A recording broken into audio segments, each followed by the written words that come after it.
درجہ حرارت دن ب دن بڑھتا جا رہا ہے اور شدید گرمی کا احساس ہر طرف چھایا ہوا ہے۔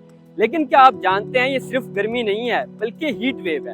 ہیٹ ویو ایک ایسا موسمی فینومنا ہے جس میں درجہ حرارت جو ہے کئی دن معمول سے زیادہ رہتا ہے، جسے ہم ہیٹ ویو یعنی گرمی کی لہر کہتے ہیں۔ یہ مختلف چیزوں کے لیے خطرناک ہو سکتا ہے، یعنی انسانوں کے لیے، جانوروں کے لیے اور دیگر جو چیزیں ہیں ان کے لیے بہت زیادہ خطرناک ثابت ہو سکتا ہے۔ محکمہ موسمیات کے مطابق آنے والے دنوں میں ملتان میں درجہ حرارت 45 سے 47 ڈگری گریڈ تک پہنچ سکتا ہے، جو کہ بہت ہی زیادہ خطرناک ہے۔ ماہرین کے مطابق گرمی کی وجہ سے شہریوں کو مختلف بیماریوں سے نمٹنا پڑ سکتا ہے۔ مثلاً کہ گرمی کی وجہ سے انسان کی خون کی نالیاں پھیل جاتی ہیں، جس سے ہارٹ اٹیک کا سبب جو ہے وہ بھی بن سکتا ہے۔ اسی کے ساتھ ساتھ گرمی میں سر چکرانا، متلی کا آنا اور دیگر دل جو ہے وہ بوجھل ہونا، یہ ایک عام بیماریاں ہیں۔ اب بات کرتے ہیں کہ یہ جو گرمی کی لہر ہے جسے ہم ہیٹ ویو کہتے ہیں، یہ آتی کیسے ہے؟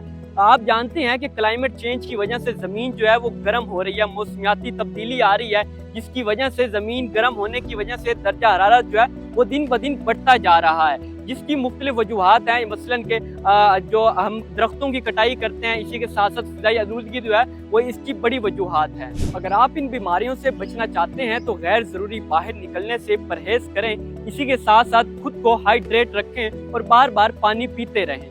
خواتین کے لیے دن میں 2 لیٹر جبکہ مردوں کے لیے دن میں 2.5 لیٹر پانی پینا جو ہے وہ ضروری ہے، تاکہ وہ ہائیڈریٹ رہیں اور وہ انہیں کسی بھی بیماری کا سامنا نہ کرنا پڑے۔ اسی کے ساتھ ساتھ خود کو دھوپ سے بچا کے رکھیں، باہر کم نکلیں، اگر باہر نکلیں بھی صحیح تو اپنے سر کو جو ہے وہ ڈھانپ کر رکھیں اور ہلکے کپڑے پہنیں تاکہ آپ کو جو ہے وہ گرمی کم لگے۔ اسی کے ساتھ ساتھ نہ صرف خود کا دھیان رکھیں بلکہ جو دوسرے لوگ ہیں ان کا بھی خیال رکھیں، خاص طور پہ آپ کے نزدیک جو خواتین ہیں، جو مرد ہیں اور خاص طور پہ جو کمزور افراد ہیں یا بوڑھے افراد ہیں، ان کا بھی خیال رکھیں تاکہ وہ بھی جو ہے گرمی سے بچ سکیں۔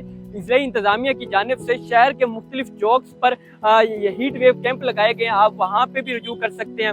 وہاں پہ پانی جو ہے وہ بھی میسر ہے، ٹھنڈا پانی۔ اسی کے ساتھ ساتھ وہاں پہ سیلیٹیشن سینٹر جو ہے وہ بھی بنایا گیا، جو کہ آپ کو سیلیٹیٹ کرے گا، آپ کی کاؤنسلنگ کرے گا۔ اگر آپ کو کسی بھی شکایت کا سامنا کرنا پڑتا ہے تو آپ فوراً ہسپتال جائیں اور وہاں پہ کسی ڈاکٹر سے رجوع کریں تاکہ آپ ان بیماریوں سے بچ سکیں۔ اس ہیٹ ویو سے بچنے کے لیے نہ صرف اپنا خیال رکھیں بلکہ جو دوسرے پرندے ہیں ان کا بھی خیال رکھیں، کیونکہ وہ پرندے یا وہ جانور بول نہیں سکتے، وہ ہمارے محتاج ہیں۔ تو اپنی چھت پر پانی رکھ دیں، یا جو آپ کو جہاں بھی کہیں کوئی پرندہ پیاسا نظر آئے اس کو پانی پلا دیں۔